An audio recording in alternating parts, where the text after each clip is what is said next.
Hello दोस्तों, कैसे हो? दोस्तों, आपके पास लैपटॉप हो या फिर डेस्कटॉप हो, नया है या फिर पुराना, विंडोज 11 के लिए सपोर्टेड है या फिर अनसपोर्टेड, विंडोज को इंस्टॉल करने की जरूरत हमें कभी ना कभी तो पड़ती ही है।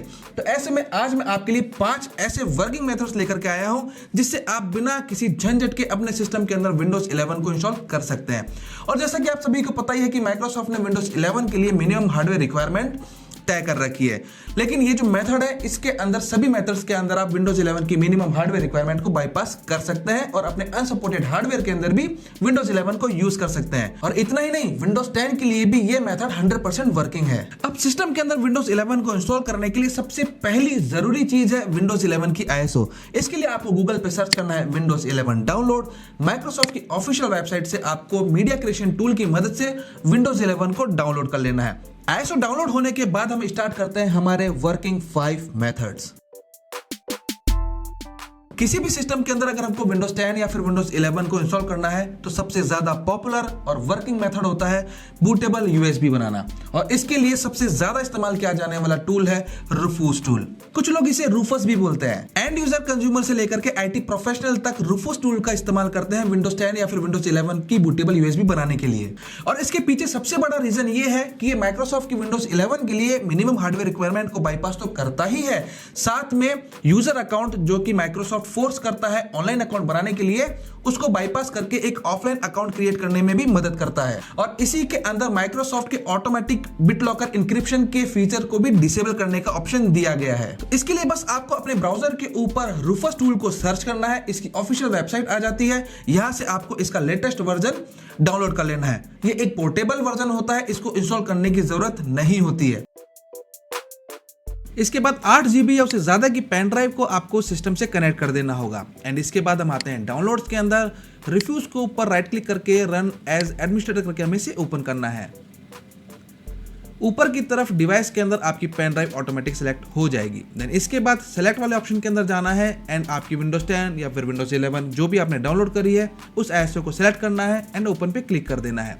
पार्टीशन स्कीम GPT यहाँ पर आपको रहने देना है। टारगेट सिस्टम UEFI हो जाएगा एंड वॉल्यूम लेबल आप अपने हिसाब का दे सकते हैं। मैं यहाँ पर दे देता हूँ विंडोज 11 एंड इसके बाद फाइल सिस्टम NTFS रहने देना है एंड सिंपल। इसके बाद आपको स्टार्ट वाले बटन के ऊपर क्लिक करना है। अब माइक्रोसॉफ्ट की विंडोज 11 के मिनिमम हार्डवेयर रिक्वायरमेंट को बाईपास करने के लिए अलग अलग ऑप्शंस आपके सामने आ जाते हैं। तो यहाँ से आपको मोस्टली सभी ऑप्शन को आपको टिक कर देना है एंड यहाँ पर जो भी आप अपने विंडोज के लिए लोकल अकाउंट का नाम देना चाहते हैं वो यहाँ पर आप दे सकते हैं। देन सिंपल इसके बाद आपको करना है ओके वाले बटन के ऊपर क्लिक। एक वार्निंग आती है जिसके आपको ओके कर देना है। अब विंडोज 11 के लिए जितनी भी मिनिमम हार्डवेयर रिक्वायरमेंट है वो सभी बाईपास हो जाएगी। एक यूजर अकाउंट ऑफलाइन क्रिएट हो जाएगा एंड डिवाइस इंक्रिप्शन भी ऑटोमेटिक डिसेबल हो जाएगा एंड कुछ ही देर के बाद आपकी विंडोज 11 के लिए बूटेबल पेन ड्राइव रेडी हो जाएगी। बूटेबल पेन ड्राइव बनकर के हमारी रेडी हो गई है। अब आप इसे यूज कर सकते हैं। अनसपोर्टेड हार्डवेयर में विंडोज 11 को इंस्टॉल करने के लिए रूफूस मेथड के अलावा भी और कई मेथड्स अवेलेबल हैं जिनके बारे में लोगों को पता ही नहीं है। अगर आप भी कोई मेथड जानते हैं तो कमेंट करके मुझे जरूर बताना। हमारा जो नेक्स्ट मेथड है उसके अंदर हम कोई भी USB बूटेबल डिवाइस नहीं बनाने वाले हैं। अभी हम विंडोज 10 का यूज कर रहे हैं एक डिवाइस के अंदर और विंडोज 10 का यूज करते हुए ही हम माइक्रोसॉफ्ट की विंडोज 11 की मिनिमम हार्डवेयर रिक्वायरमेंट को बाईपास करते हुए उसी विंडोज 10 से विंडोज 11 के अंदर हम क्लीन इंस्टॉलेशन करने वाले हैं। और इसके लिए हमें जरूरत होगी एक टूल की। तो इसके लिए सबसे पहले जो हमने विंडोज 11 के ISO को डाउनलोड किया है उसको C ड्राइव के अलावा किसी और ड्राइव के अंदर हमको पेस्ट करना होगा। D ड्राइव या E ड्राइव जो भी स्पेस आपके पास अवेलेबल है वहां पर आप उसे पेस्ट कर सकते हैं। इसके बाद आपके फेवरेट ब्राउजर को आपको ओपन करना है एंड यहाँ पर आपको एक गूगल सर्च करना है Win2HDD। Easy UEFI की ऑफिशियल वेबसाइट पहला ही लिंक आपको मिल जाएगा। यहाँ पर आपको क्लिक करना है। क्लिक करने के साथ ही यहाँ पर इसका लेटेस्ट रिलीज आपको मिल जाएगा एंड यहाँ पर आपको इसका फ्री वाला वर्जन डाउनलोड करना है। हमारा काम इसके फ्री वाले एडिशन से ही हो जाएगा एंड इसका साइज भी बहुत ही छोटा है। अप्रॉक्स लगभग 17 MB के आसपास का ये सेटअप है। देन डाउनलोड हो जाने के बाद इसको हमें सिस्टम के ऊपर इंस्टॉल करना है। तो हम सेटअप के ऊपर राइट क्लिक करेंगे, रन एज एडमिनिस्ट्रेटर करके इसे ओपन करेंगे एंड इंस्ट्रक्शंस को फॉलो करते हुए इसे अपने सिस्टम के अंदर इंस्टॉल कर लेना है। देन कुछ इस तरह का ग्राफिकल यूजर इंटरफेस वाला यह प्रोग्राम रन हो जाता है। ऊपर की तरफ आप देख सकते हैं Win2 HDD free edition, and यहाँ पर हमारे लिए बहुत सारे इसके अंदर ऑप्शंस आ रहे हैं। इसके अंदर हमारा सबसे यूजफुल ऑप्शन है री इंस्टॉल विंडोज, इस पर हमको क्लिक करना है। इमेज फाइल के ब्राउज ऑप्शन के अंदर हमको जाना है, एंड जहां पर हमारी विंडोज 11 की ISO हमने सेव कर रखी है उस वाली ISO को हमको यहाँ पर सेलेक्ट कर लेना है। देन सिंपल इसके बाद ओपन पे क्लिक करना है, एंड इसके बाद विंडोज़ के अंदर जितने भी एडिशंस अवेलेबल है उन सब की लिस्ट हमारे सामने आ जाती है। अब मैंने आपको कहा था कि हम फ्री एडिशन का यूज़ कर रहे हैं, एंड फ्री एडिशन के अंदर कुछ लिमिटेशंस होती है, और लिमिटेशन ये है कि इसके अंदर आप विंडोज़ का ओनली होम एडिशन का यूज़ कर सकते हैं। प्रोफेशनल एडिशन को आप यूज़ नहीं कर पाएंगे। प्रोफेशनल एडिशन के लिए आपको इसका लाइसेंस बाय करना होगा। तो हम यहाँ पर सेलेक्ट कर लेते हैं विंडोज 11 का home edition, and then simple next पे क्लिक करना है। अब प्रीवियस विंडोज के पार्टीशन की लिस्ट हमारे सामने आ जाती है। वैसे तो ये automatic boot partition and system partition select कर लेता है, एंड यहाँ पर आप देख सकते हैं इसने ऑटोमेटिक ही सेलेक्ट कर लिया है। एंड इसके बाद सिंपल आपको कुछ नहीं करना है, आपको नेक्स्ट वाले बटन के ऊपर क्लिक कर देना है। यहाँ पर आपको एक मैसेज शो होता है कि अब आपका सिस्टम WinPE एनवायरनमेंट के अंदर बूट होने वाला है, एंड फर्दर प्रिपरेशन के बाद आपके सामने एक वार्निंग आती है कि आपने जो पार्टीशन सेलेक्ट किए हैं उनके अंदर डेटा है वो डिस्ट्रॉय हो जाएगा। यहाँ पर आपको इस वार्निंग को कर देना है यस। इसके बाद आपको रिबूट के लिए पूछा जाएगा। अब आपका सिस्टम रिबूट हो जाता है। रिबूट होने के बाद आपको मैन्युअली कुछ भी नहीं करना है, यह टूल अपना काम स्टार्ट कर देता है। आपकी प्रीवियस वाली विंडोज फॉर्मेट हो जाती है, उसके पार्टीशंस डिलीट हो जाएंगे। जो भी आपने पार्टीशन सेलेक्ट किए होंगे सिर्फ वही डिलीट होंगे, चिंता मत कीजिए, D या E पार्टीशन डिलीट नहीं होगा, आपका डेटा सेफ रहेगा। एंड इसके बाद जब भी आपका सिस्टम 100% होने के बाद फर्स्ट बूट होगा तब विंडोज 10 की जगह पर आपको विंडोज 11 का लोगो नजर आएगा।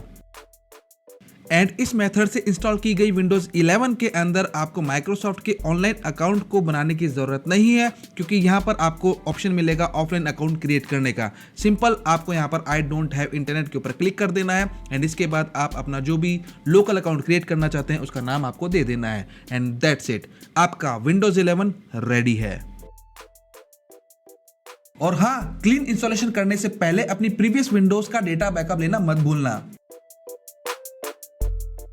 हमारा जो तीसरा मेथड है दोस्तों वो बहुत ही ज़्यादा यूनिक मेथड है, क्योंकि इस मेथड के अंदर हमारा जो टारगेट सिस्टम है जिसके अंदर हमें विंडोज 11 का इंस्टॉलेशन करना है उसकी स्टोरेज डिवाइस को USB बनानी होती है। इसके लिए हमें उसे सिस्टम से बाहर निकालना होगा।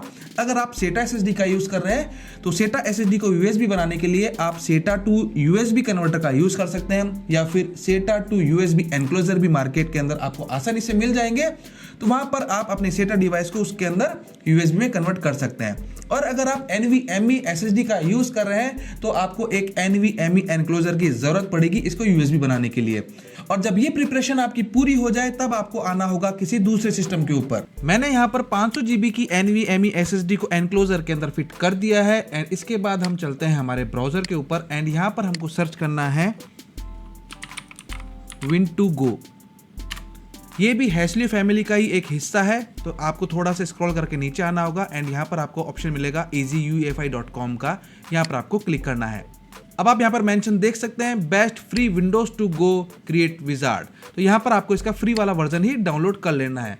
इसका साइज भी काफ़ी छोटा है, लगभग 31 MB के आसपास का यह सेटअप है। तो इसके ऊपर भी राइट क्लिक करके रन एज एडमिनिस्ट्रेटर करके हम इसे ओपन करेंगे, एंड इंस्ट्रक्शंस को फॉलो करते हुए अपने सिस्टम के अंदर इसे इंस्टॉल कर लेंगे। Win2 USB की वेलकम स्क्रीन आपके सामने आ जाती है, जहां पर 3 अलग अलग ऑप्शंस आपको नजर आते हैं। अभी हम यूज करने वाले हैं इसका Windows to go USB feature, इस पर आपको क्लिक करना है। अब देखो, सबसे पहले है ऊपर सेलेक्ट इंस्टॉलेशन सोर्स, इस पर आपको क्लिक करना है, एंड यहाँ पर आपको अलग अलग ऑप्शंस मिलते हैं। अगर आप किसी ISO से विंडोज टू गो रेडी करना चाहते हैं, जो कि हम यहाँ पर करने वाले हैं, तो हमको करना है ये वाला ऑप्शन सेलेक्ट। अगर आप अपनी मौजूदा विंडोज़ का एज इट इज़ क्लोन बनाना चाहते हैं किसी एक्सटर्नल डिवाइस के अंदर, तो आप करंट विंडोज़ OS वाला ऑप्शन भी चूज़ कर सकते हैं। देन फिलहाल हम यहाँ पर कर देते हैं ब्राउज इमेज फाइल। देन यहाँ पर हम आते हैं हमारे डाउनलोड्स के अंदर, जहाँ पर हमने हमारी विंडोज 11 को डाउनलोड कर रखा है। देन इसके बाद select the edition you want to install. Drop down list के अंदर बहुत सारे एडिशंस आपके सामने आ जाते हैं, लेकिन जैसा कि मैंने आपको पहले बताया था कि फ्री एडिशन के अंदर कुछ लिमिटेशंस है, तो इसमें भी है। यहाँ पर भी आप होम एडिशन या फिर होम सिंगल लैंग्वेज एडिशन ही इंस्टॉल कर सकते हैं। प्रो एडिशन के लिए आपको इसका लाइसेंस बाय करना होगा, तो हम फिलहाल कर देते हैं यहाँ पर होम सिंगल लैंग्वेज एडिशन। अब आ रहा है सेलेक्ट डेस्टिनेशन ड्राइव, इस पर क्लिक करना है एंड यहाँ पर हमारा जो भी हमारा यूएसबी डिवाइस होगा बहुत ही केयरफुली हमको सेलेक्ट करना है। मेरे केस में है डिस्क 4, यहाँ पर मैं इसे सेलेक्ट कर लेता हूँ। देन इसके बाद बहुत ही इंपॉर्टेंट ऑप्शन है पार्टीशन स्कीम। तो यहाँ पर मोस्टली सिस्टम आजकल जितने भी मॉडर्न चिपसेट्स हैं वो सभी UEFI को सपोर्ट करते हैं, तो मैं यहाँ पर सेलेक्ट कर लेता हूँ GPT फॉर UEFI। इसके बाद इंस्टॉलेशन मोड है, यहाँ पर हमको यहाँ पर लेगेसी ही रहने देना है। अनेबल BitLocker को हम नहीं छेड़ेंगे एंड यहाँ पर enable support for Windows UEFI CA 2023 को भी हम नहीं छेड़ेंगे। देन सिंपल, इसके बाद आपको करना है प्रोसीड। एक मैसेज आता है select device need to be formatted, are you sure you want to continue, yes. इसके बाद आपने जो भी यूएसबी डिवाइस कनेक्ट करी है, टारगेट डिवाइस आपकी फॉर्मेट होने लग जाएगी एंड इसकी प्रोग्रेस आप यहाँ पर ये जो ड्रॉप डाउन एरो है इसके अंदर देख सकते हैं। अभी फिलहाल 1% हो चुका है। अब दोस्तों इसके अंदर कितना टाइम लगेगा ये डिपेंड करता है आपके यूएसबी पोर्ट के ऊपर एंड आपने कौन सी डिवाइस इसके अंदर कनेक्ट की है उसकी डेटा ट्रांसफर स्पीड के ऊपर। प्रोसेस यहाँ पर हमारा कंप्लीट हो चुका है और मुझे टोटल टाइम लगा है 6 मिनट और 52 सेकेंड। प्रोसेस पूरा कंप्लीट हो जाने के बाद आपको आपकी स्टोरेज डिवाइस को बाहर निकालना है एंड देन आपको आपके डेस्टिनेशन कंप्यूटर के अंदर इसे प्लग करना है। देन सिंपल, आपका सिस्टम विंडोज 11 से बूट हो जाएगा।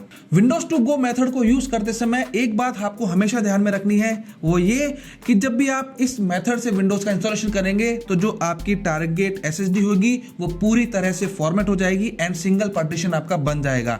तो मेक श्योर अगर आप मल्टीपल पार्टीशन का यूज कर रहे हैं तो इस मेथड को यूज करने से पहले अपने इंपॉर्टेंट डेटा का बैकअप जरूर ले लेना। नेक्स्ट जो मेथड है उसके अंदर हम टेक्निकली किसी भी तरह के टूल का यूज नहीं करेंगे। इसके अंदर हम यूज करने वाला है एक auto unattended XML file. Basically जब भी हम सेटअप रन करते हैं, इंस्टॉलेशन करते हैं, तो जितने भी यूजर इनपुट चाहे फिर वो कीबोर्ड के जरिए दिए जाए या फिर माउस के जरिए दिए जाए, उनको हमें मैनुअली ना देना पड़े, वो सब काम ऑटोमेटिक हो जाए, इसके लिए हम XML फाइल का यूज करते हैं। लेकिन जो मैं आपको मेथड बताने वाला हूं उसके अंदर आप माइक्रोसॉफ्ट विंडोज 11 के लिए जो मिनिमम हार्डवेयर रिक्वायरमेंट है उसको बाईपास भी कर सकते हैं। विंडोज के लिए ऑफलाइन यूजर अकाउंट क्रिएट किया जा सकता है एंड इस मेथड की सबसे खास बात यह है कि विंडोज इंस्टॉलेशन के टाइम पर जो सिस्टम के अंदर unwanted bloatware, unwanted tools, unwanted चीजें जो साथ में इंस्टॉल हो जाती है जिससे हमारा सिस्टम काफी ज्यादा हैवी हो जाता है और जो हमारे काम की भी नहीं है, उसको इंस्टॉलेशन के टाइम पर ही रिमूव किया जा सकता है। तो इसके लिए हमें माइक्रोसॉफ्ट की ऑफिशियल वेबसाइट से विंडोज 11 की ISO को डाउनलोड करना है। तो इसके लिए हम सबसे पहले मीडिया क्रिएशन को डाउनलोड करेंगे एंड डाउनलोड के प्रोसेस के दौरान हमें यहाँ पर ISO फाइल को सिलेक्ट नहीं करना है, हमें सिलेक्ट करना है USB डिवाइस। यहाँ पर इसी टूल की मदद से हम एक बूटेबल विंडोज 11 के लिए USB डिवाइस बना लेंगे। अब ये जो डिवाइस बनेगी दोस्तों, ये सपोर्टेड हार्डवेयर के लिए होगी। अनसपोर्टेड हार्डवेयर में इसे कन्वर्ट करने के लिए हमें अनअटेंडेड XML को जनरेट करना होगा। ऑटो अनअटेंडेड XML जनरेट करने के लिए हमें इसे गूगल के ऊपर सर्च करना होगा। इसके बाद ये वाली वेबसाइट आपके सामने आ जाएगी, इसको क्लिक करके ओपन कर लेना है। इसके बाद कुछ इस तरह का इंटरफेस आपके सामने आ जाता है। तो एक एक करके हम सारे ऑप्शंस को चेक कर लेते हैं। सबसे पहला है home location and device setup region. तो यहाँ पर हमें सेलेक्ट कर लेना है इंडिया। प्रोसेसर आर्किटेक्चर हमें इंटेल AMD 64 रहने देना है। इसके बाद आता है सेटअप सेटिंग्स। यहाँ पर हमें विंडोज 11 की जो हार्डवेयर रिक्वायरमेंट है इसको बाईपास करना है, इसको हम चेक कर लेते हैं। Allow Windows 11 to be install without internet connection, इसको भी हमें चेक कर लेना है। कंप्यूटर नेम के अंदर आप अपने सिस्टम को एक computer name by default installation के टाइम पर ही दे सकते हैं। तो मैंने दे दिया है टेक्नोबाजी PC। देन इसके बाद टाइम जोन हमारे यहाँ पर चलता है GMT 530, तो मैं यहाँ पर सिलेक्ट कर लेता हूँ GMT 530 Chennai Kolkata. Partition and formatting हमें यहाँ पर इसको नहीं छेड़ना है, ये हम इंस्टॉलेशन के टाइम पर ही हमारा पार्टीशन को सेलेक्ट करेंगे। विंडोज एडिशन वाले सेक्शन के अंदर हमें यहाँ पर यूज प्रोडक्ट की store in BIOS and UEFI firmware, इसे सेलेक्ट करना है। इसके बाद आता है यूजर अकाउंट्स। अब यहाँ से आप अपने ऑफलाइन यूजर अकाउंट का नाम दे सकते हैं। Admin and users by default 2 user इसके अंदर बने हुए रहते हैं। मैं यहाँ पर फिलहाल एक यूजर को हटा देता हूँ। Start menu and task bar के अंदर यहाँ से आप ये सिलेक्ट कर सकते हैं कि आपकी विंडोज 11 का स्टार्ट मेन्यू का आइकन कैसा हो। बाय डिफॉल्ट विंडोज 11 के अंदर स्टार्ट मेन्यू सेंटर अलाइन रहता है। अगर आप इसे लेफ्ट अलाइन करना चाहते हैं तो यहाँ से ये ऑप्शन चूज कर सकते हैं। अगर आप चाहते हैं कि जो सिस्टम ट्रे आइकन्स यहाँ पर नजर आ रहे हैं ये हमेशा सारे आइकन्स एक साथ नजर आए, तो ऑलवेज शो आइकन पे क्लिक कर सकते हैं आप। सिस्टम ट्विक सेगमेंट के अंदर यहाँ पर आपको डिसेबल ऑटोमेटिक अपडेट्स का ऑप्शन मिल जाता है। आप चाहें तो इसे अनेबल कर सकते हैं। डिसेबल यूजर अकाउंट कंट्रोल को आप अनेबल कर सकते हैं। फास्ट स्टार्टअप को आप डिसेबल कर सकते हैं। अनेबल रिमोट डेस्कटॉप सर्विस, ये मैं अनेबल कर देता हूँ। इसी तरह से काफी सारे अलग अलग ऑप्शंस इसके अंदर दिए गए हैं। आप अपने अकॉर्डिंग किसी ऑप्शन को सिलेक्ट कर सकते हैं अथवा डीसिलेक्ट कर सकते हैं। इसके बाद आता है डेस्कटॉप आइकन्स। जो आइकन्स आप अपने सिस्टम के डेस्कटॉप के ऊपर चाहते हैं उन्हें यहाँ से आप चेक कर सकते हैं। फोल्डर्स ऑन स्टार्ट मेन्यू के इस सेक्शन के अंदर अगर आप यहाँ पर चाहते हैं कि आइकन्स नजर आए तो ये आइकन आप चूज कर सकते हैं। कौन कौन से आइकन आपको इस लोकेशन के ऊपर चाहिए वो यहाँ से आप चेक कर लीजिए। इसके बाद आता है बहुत ही इंपॉर्टेंट सेगमेंट, रिमूव ब्लॉटवेयर। यहाँ से आप वो सभी ब्लॉटवेयर को रिमूव कर सकते हैं जो आप नहीं चाहते कि विंडोज इंस्टॉलेशन के साथ में आपके सिस्टम के अंदर इंस्टॉल हो जाए। लाइक गेट हेल्प है, न्यूज़ है, वन सिंक्रोनाइजेशन है। सभी ऑप्शंस को चेक करने के बाद एक बार क्रॉस चेक दोबारा से कर लेना एंड इसके बाद सबसे बॉटम के अंदर आना है एंड यहाँ पर ऑप्शन मिलेगा डाउनलोड XML फाइल। इस पर क्लिक कर देना, एक छोटी सी XML फाइल डाउनलोड हो जाएगी। अब सिंपल करना क्या है, ये जो XML है इसको करना है कॉपी एंड जो बूटेबल पेन ड्राइव बन करके रेडी हुई थी इसके अंदर कर देना है सिंपली पेस्ट। और ये ध्यान रखना इसको सिर्फ रूट पर पेस्ट करना है, किसी फोल्डर के अंदर पेस्ट नहीं करना है। तो अब इस बूटेबल USB डिवाइस का इस्तेमाल आप किसी भी अनसपोर्टेड हार्डवेयर या फिर सपोर्टेड हार्डवेयर में विंडोज 11 को इंस्टॉल करने के लिए कर सकते हैं। अभी जो लास्ट मेथड है दोस्तों, ये मुझे थोड़ा सा फनी लगता है। फनी इसलिए क्योंकि इसके अंदर हम ना ही किसी टूल का यूज करते हैं ना ही किसी ट्रिक का यूज करते हैं। बेसिकली हम ISO को बेवकूफ बनाते हैं, सिस्टम को हम बेवकूफ बनाते हैं। अब ये तो आपको पता ही है कि विंडोज 10 के लिए कोई भी मिनिमम हार्डवेयर रिक्वायरमेंट नहीं है। तो हमें करना क्या होगा, विंडोज 11 के साथ साथ में हमें विंडोज 10 की ISO को भी माइक्रोसॉफ्ट के ऑफिशियल सर्वर से डाउनलोड करना है। इसके बाद आपको विंडोज 11 की ISO को एक्सट्रैक्ट करना है।